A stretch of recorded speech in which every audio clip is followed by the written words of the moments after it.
Later on and arrange another meeting. How is it for you as an Arab man working for a woman? That's a tricky question. Thanks a lot. Have a nice day. Is it a tricky question though? Nabeel, my man, it's not that tricky of a question. It's a very simple question. Come on now. How's it going, everyone? Matt Leighton, welcome back to another real estate video. In this video, we're gonna be taking a look at the show Deals in the Desert.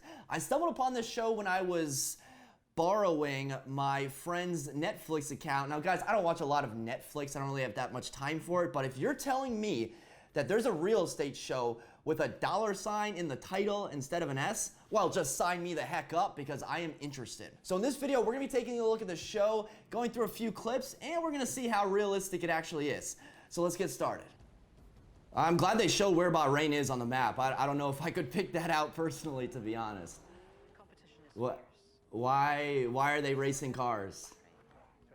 Where are they going to? Are they going to a listing appointment? I guess it wouldn't be Middle East real estate without luxury cars and suicide doors. They checked that box pretty quick. Ooh, I did not know that they had golf courses in Bahrain. That's pretty cool. Wonder what their water bill is. Ooh, you see that guy's golf swing? Listen, I'm no Tiger Woods, but that guy has never swung a golf club before. You see they cut it right before and right after he hit it? It's clever. This is the way it goes. You have to put yourself up there. Nabeel. And just left. Hi, Eva. How are you? How is it working with Eva, your marketing director? Oh, I love Eva. She's nice. She's lovely. She's smart.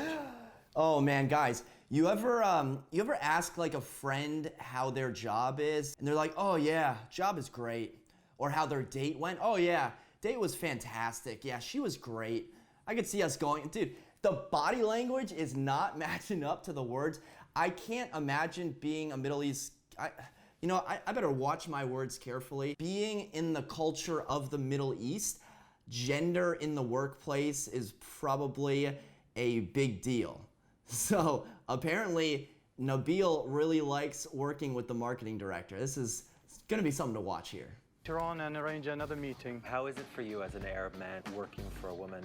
That's a tricky question. Thanks a lot. Have a nice day. Is it a tricky question though? Nabeel, my man, it's not that tricky of a question. It's a very simple question.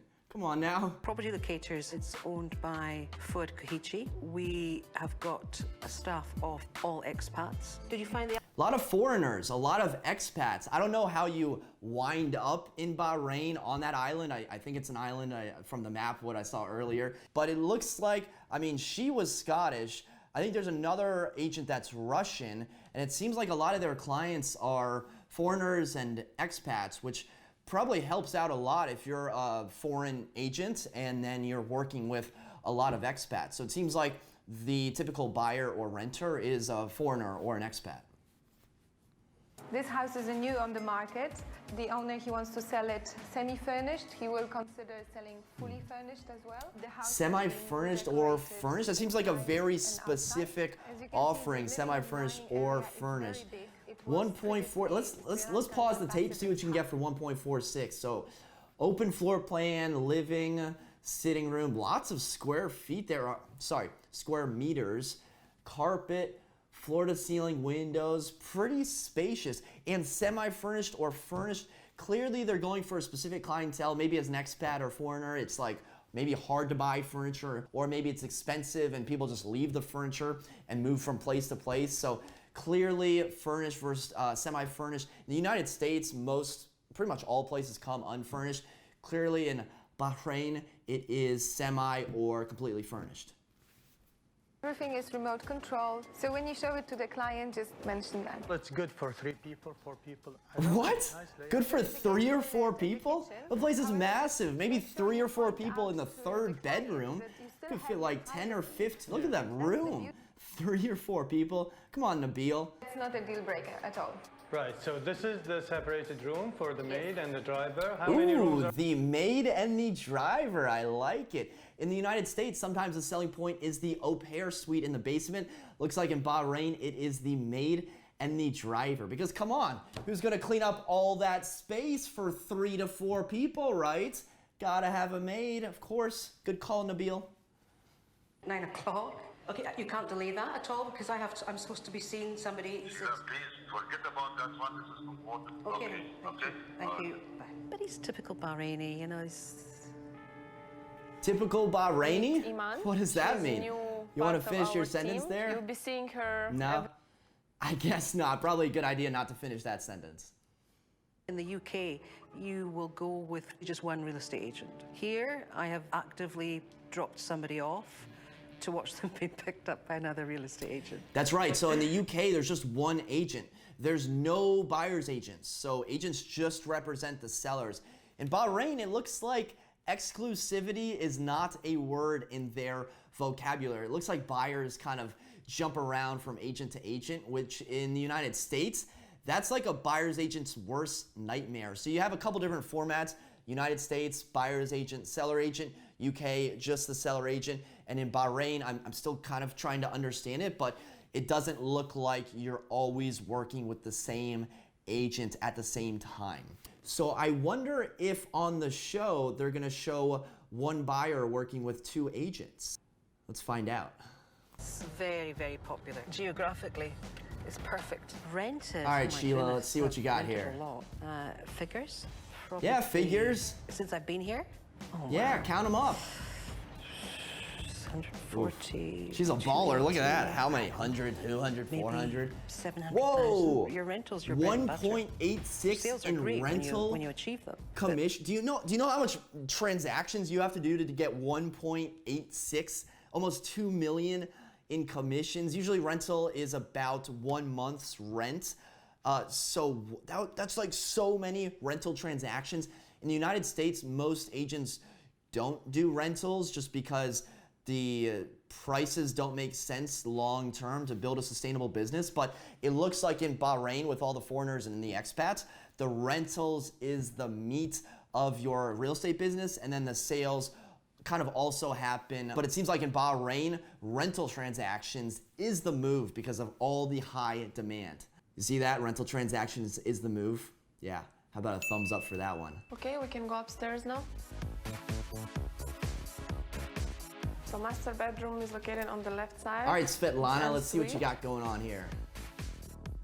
With a bathtub. That's a and nice shower. property. It's important how you look. You know, you always have to look presentable. 2 additional bedrooms. Look presentable. with You always shared have to look bathroom. presentable, People, but they can use it as is she even with walk-in anyone? closets or to make it She's by ensuite. herself. So it depends on There's the no needs and buyer there. requirements of She's the not on buyer. FaceTime. Each I don't know who bedroom she's has trying to its look own presentable built-in for. wardrobes, which is very convenient. Bag game so on everything 100 what though. is That's a done nice in bag. the property has been done by the Not a real owners bag guy themselves. myself, Local but, people, just they saying. cook a lot of food, and sometimes it's Yeah, I mean, that's a heavy. really nice property. She looks presentable. Again, no buyer. That's kind of strange that they have this in here.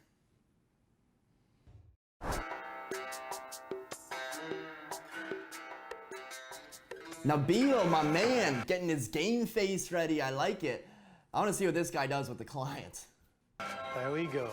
You always sell yourself to the client. You Always sell, that's right. yourself to- Always sell yourself first. You're not attached to that property. You always want to market yourself and provide your value. And if they take that property, great. Or you might end up showing them 10, 20 more places. Always sell yourself first. Nabeel's starting to grow on me a little bit. I think I like Nabeel. Excited about the house? I'm looking forward to that. Because I think you will love this house. Please. I love his just sheer confidence about everything. It's pretty cool. Where is the dirty kitchen? Look at that space over there. You can just build the kitchen as you like over there. Okay. Where's the dirty kitchen? Do they call it a dirty kitchen? I'm not sure if that's the correct terminology, but it sounds like in Bahrain, a lot of people cook outside. So this specific property doesn't look like it has an outdoor kitchen, but it has provisions for an outdoor, like they can build an outdoor kitchen. That might be a deal breaker for, I don't know, Bahraini buyers, but it sounds like an outdoor kitchen because of how heavy the smells are for some of the foods. That's like one of the must-have for Bahraini buyers. That's the marble, which is the same there, Yeah, right? kind of, yes. That's too dark, okay. Well, nice space, but definitely those cupboards has to come down. Those. All the cupboards, All the everything. cupboards. I would just demolish everything and rebuild the kitchen. Well, I This is know not, that you have a yeah, the great cupboards place. are not something I would live with. This is all going out. Yeah. I can manage that. She's asking for a lot. Always agree with the client. Never fight them on the small things. Cabinets are ugly. They need to come out. I agree. Let's see what we can do about that. The paint's ugly. We need to get it repainted. Absolutely. Completely agree. It is ugly. Let's do something about it. If you don't agree with them on the small things, they're not going to agree with you on the big things. Do we have a deal then? I'll have to call you. I'll have to get back to you. Just an initial yes. Do we have a deal? That's aggressive. I kind of like that, but I don't think I would ever say that. You're standing in the foyer of the house and you're asking them. You got to ask for the sale sometimes, but a lot of times I like it to be their idea as opposed to forcing a yes out of the clients after meeting them for the first time at the property.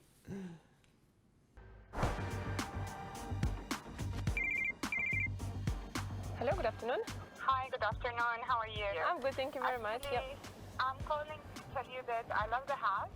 Yeah. And I'm going to put an offer. Okay, so this part's important for the plot. So she is on the phone with Leslie, the buyer that was not on screen when Svetlana was touring the property. And then Leslie is apparently the same buyer in the yellow that Nabeel was just showing. Okay, you got that? So same buyer, two different agents. We'll come back to this. How much have you sold and rented thus far in Bahrain? No, I'm not gonna answer this question. A lot? What? Little? Middle? Svetlana, what's going I don't on like here? To discuss this. In A terms little of shy money, to I don't share your like. numbers. Listen, obviously in the United States, it's kind of weird if you were to walk around and ask people what their salary is. But in real estate, how many deals have you done this year? Do you do a lot of deals?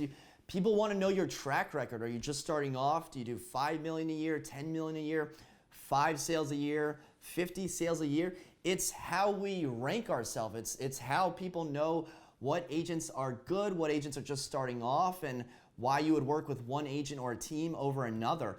And the fact that Svetlana is not sharing her production, it's kind of strange when the Sheila immediately shared her thing. So I don't think it's a cultural thing. I think it's just Svetlana choosing not to do that for a certain reason. It's kind of not maybe a red flag, because shouldn't you be proud of the amount of sales that you've done? I mean, realtors kind of wear that as a badge of honor, you know, #1 agent. I feel like 500 agents are the #1 agent in my town, at least. So the fact that she's not sharing how many deals she's done, that's kind of a little strange. They changed this wall completely. I made it darker. Oh, this is the darker room. Look how bright it is. They're wearing sunglasses inside. I can't tell if it's like the camera or Bahrain. Maybe it's just, I know it's in the Middle East and the sun is probably like stronger or whatever, but they're wearing sunglasses inside. Looks very bright. She didn't really give me any negative feedback, but I haven't heard back from her yet. She didn't give negative feedback, but she hasn't heard back yet. Well, congratulations. Welcome to being a real estate agent, because as an agent, you'll do showings with buyers. They'll say, oh yeah, this is great. You know, I think it works for me. Thank you for showing. And you'll be like, awesome. Yeah, it works for you. Perfect. Let's do it. And then she'll be, oh yeah, I'll get back to you. And then you never hear from them for another month. And you know, sometimes maybe you could have pushed a little bit harder or asked the right questions, like Nabeel asking for the sale immediately. But a lot of times it just comes down to the client and them not liking that specific unit, and maybe it's not the right time. So discovery questions are huge. Follow-up is huge, but it is admittedly a little frustrating when you're an agent. There's no negative feedback, and then you're just kind of ghosted. You're left in the dark. You don't know if they rented another place, if they're working with another agent, if they've already found another place. So not getting feedback after spending your time with a buyer or a renter client, I feel your pain, Sheila. I feel it. I will think about it. Now, this is the only one. The commission on rentals is 1 month of the rent. I don't want to feel like I'm pushing you towards it, but I just want to make you aware that it's the only one. I'll try to get back to Yeah, that's a tricky slope to go down. I like Sheila. I kind of see a little bit of myself in Sheila.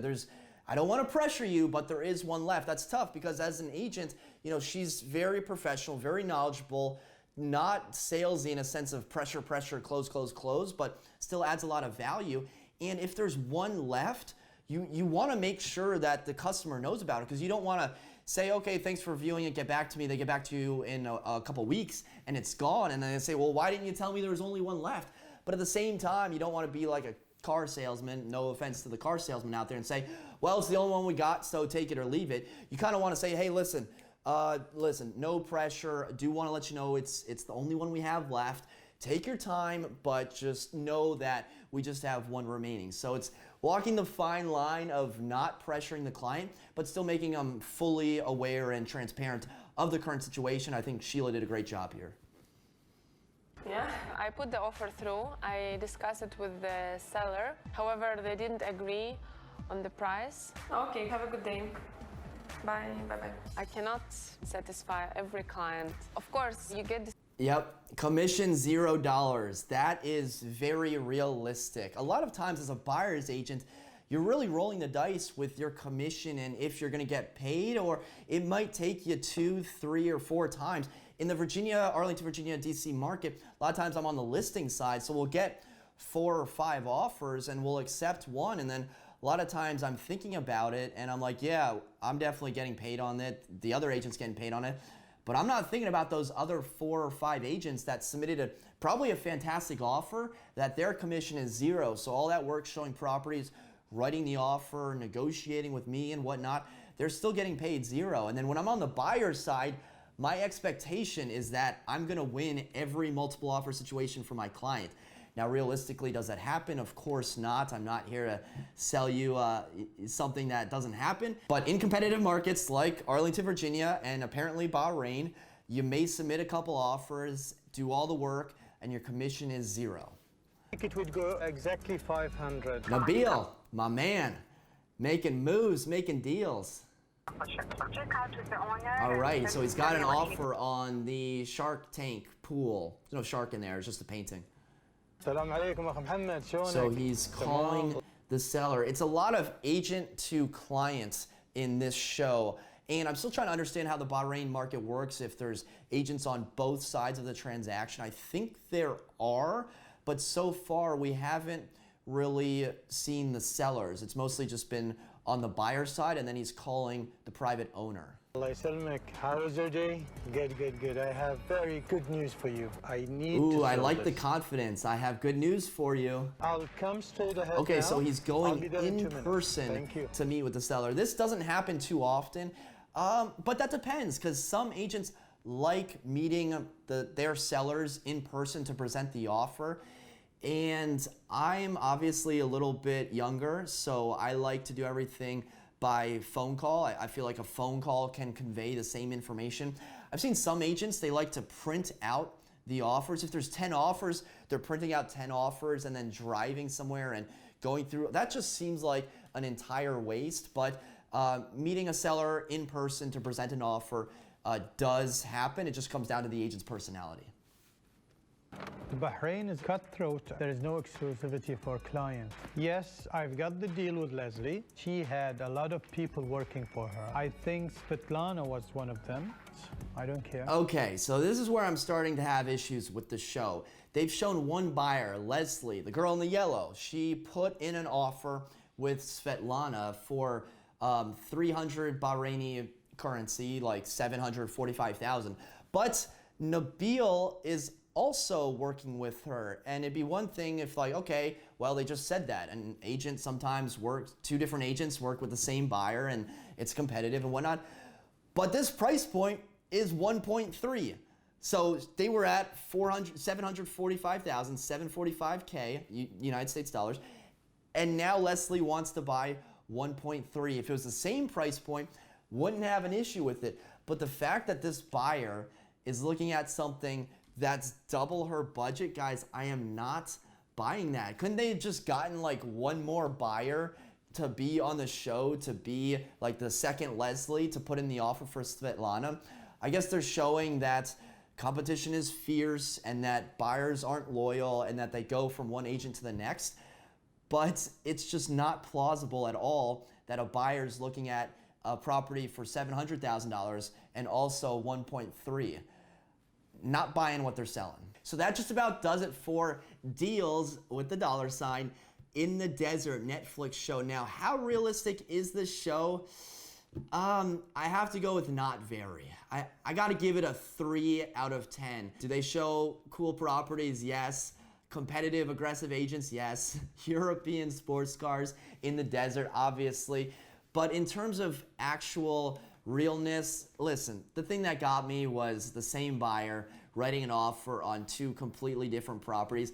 Unless they said that she was getting it as an investment property, or maybe her son or her parents or something like that. But you just lost me when the buyer's going after 2 different properties at 2 completely different price points. The show's on Netflix, so you can definitely check it out. I think it came out a few years ago, so you can definitely watch it on Netflix. And if you like this video, be sure to hit the thumbs up button. If this is your first time here, be sure to hit the subscribe button so you never miss another real estate video. Okay guys, thank you so much for watching. Until next time, create a productive day. Take care.